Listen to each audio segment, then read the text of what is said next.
नमस्कार आप सभी लोगों को।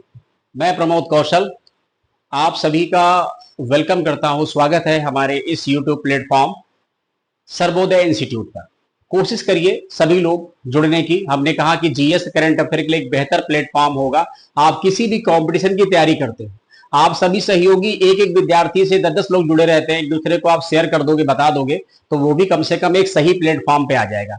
करंट अफेयर की क्लास तो डेली चलती ही चलती है, और बाकी जो जीएस का पोर्शन है वो मैं आपके मध्य में छोटे छोटे टॉपिक लेके 10 मिनट, 15 मिनट, 20 मिनट, 1-2 घंटे नहीं करूंगा। वो करूंगा कुछ दिन के बाद जब बहुत सारे बच्चे जुड़ जाएंगे। टीजीटी, पीजीटी, नेट, किसी भी लेवल की हिस्ट्री के लिए आप हमसे जुड़ने का प्रयास करिए और आपको अच्छा लगेगा। बिल्कुल डर भगा देंगे हम आपका। क्या लिखा है? दिल्ली सल्तनत।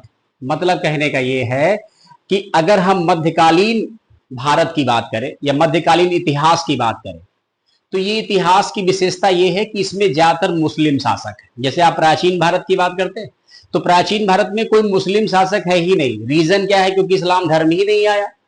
भाई, इस्लाम धर्म की एंट्री ही जो है 7वीं शताब्दी में हुई है, तो एंशियंट हिस्ट्री उससे पहले ही समाप्त हो जाती है।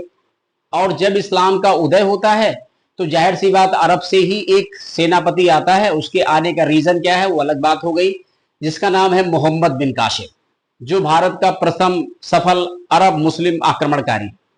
और इसके बाद फिर सिलसिला शुरू हो जाता है। फिर आप सबको पता है कि तुर्की या तुर्क साम्राज्य के लोग आना स्टार्ट करते हैं, जैसे महमूद गजनवी।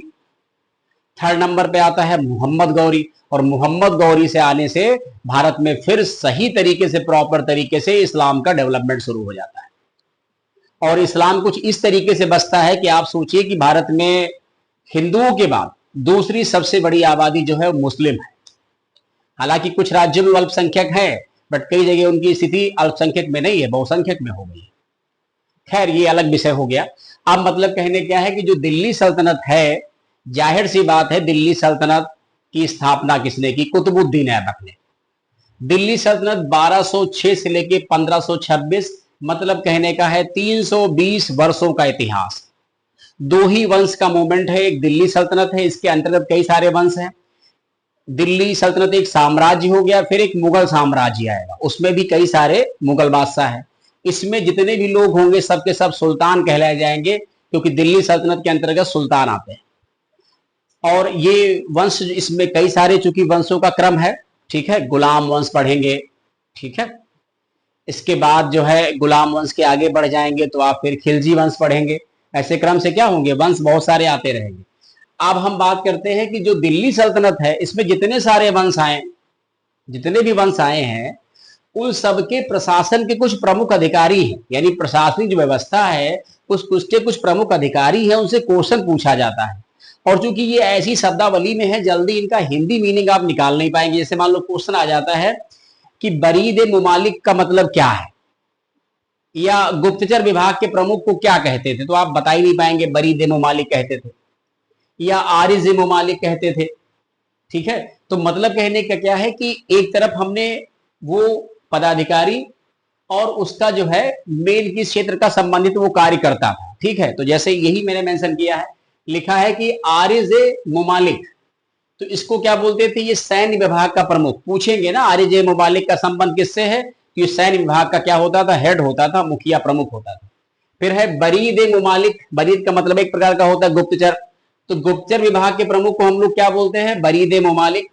फिर है सद्र ए सुदूर, ठीक है, सद्र ए सुदूर, और इसको बोलते हैं धार्मिक विभाग का प्रमुख। तो आरिज ए मुमालिक, बरीद ए मुमालिक, ये दो मोस्ट इंपॉर्टेंट है।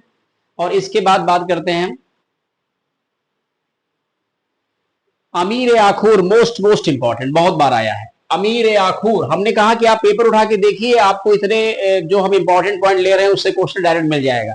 अमीर ए आखूर यानी अश्वशाला का प्रधान, जो शाही हो, अश्वशाही जो घोड़े होते थे, उन घोड़ों का जो प्रधान मुखिया होता था उसे अमीर ए आखूर बोलते थे। आप सबको याद आ जाएगा ना, जैसे आपने वो पढ़ा होगा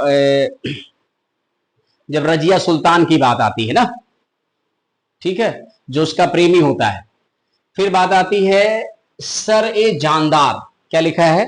सर ए जानदार, और ये सुल्तान के अंगरक्षकों का प्रमुख होता है, ठीक है। जो सुल्तान के बॉडीगार्ड होते हैं उनका ये हेड होता है कौन? सर ए जानदार। फिर क्या लिखा है? अमीर हाजिब, अमीर हाजिब इसको दरबारी शिष्टाचार के नियमों को लागू करने वाला प्रमुख कहा जाता है। ये इस चीज की विशेषता है। मतलब कहने का क्या है कि इनमें इन्हीं जो दिल्ली सल्तनत की प्रशासनिक व्यवस्था है इसमें कई सारे विभाग भी हैं। विभागों को हमने नहीं पढ़ाया, हमने कुछ अधिकारी से संबंधित पद बताए। समझ रहे हैं इस बात को, जान करके हमने छोटा किया। और चूंकि हमने कहा कुछ प्रमुख पदाधिकारी, इसका मतलब ज्यादा नहीं ले रहे हैं, 5 6 7 8 ले रहे हैं, जिससे हम नहीं चाहते बहुत लंबा। अब बहुत सारे बच्चों को जब इंटरेस्ट आता है तो सोचते होंगे सर वीडियो बहुत जल्दी खत्म हो गया। हम जान करके ही छोटा पढ़ा रहे हैं। फिर जब आप सिस्टमैटिक वे में हमसे जुड़ेंगे, पढ़ेंगे, तब जाकर के हम स्टार्ट करेंगे दिल्ली सल्तनत। फिर दिल्ली सल्तनत में हम पढ़ाएंगे आपको गुलाम वंश, गुलाम वंश के बाद फिर खिलजी वंश, खिलजी वंश के बाद फिर क्या आएगा, फिर आपका आ जाएगा तुगलक वंश, ठीक है, फिर आ जाएगा आपका सैयद वंश, फिर आ जाएगा आपका लोधी वंश। समझ रहे हैं इस बात को। तो इस तरीके से क्या होगा, ये एक सिस्टम जो है चलेगा। फिर उसके अंतर्गत अभी हमने क्या बोला, दिल्ली सल्तनत के अंतर्गत जितने सारे प्रमुख पदाधिकारी हैं हमने उनका डिस्कशन किया है, बहुत खास खास है। तो ठीक है, अब इस पॉइंट को भी हम यही रोकते हैं, कंप्लीट करते हैं। थोड़ा बहुत इंटरेस्ट बनाइए हिस्ट्री का। जब इंटरेस्ट खूब सारा बन जाए तो अपने कमेंट कह सकते हैं, अपनी बात कह सकते हैं। उसी यूट्यूब प्लेटफॉर्म पे मेरा व्हाट्सएप नंबर है, मुझे व्हाट्सएप कर सकते हैं आप। मतलब कहने का हर प्रकार से मैं सपोर्ट करने की पूरी कोशिश में हूं। बस आपको इतना सपोर्ट करना है कि एक दूसरे को शेयर कर दीजिए, बता दीजिए, कमेंट करेंगे तो मुझे अच्छा लगेगा, लाइक भी कर दिया करो। थैंक यू सो मच, आप सभी का बहुत बहुत धन्यवाद।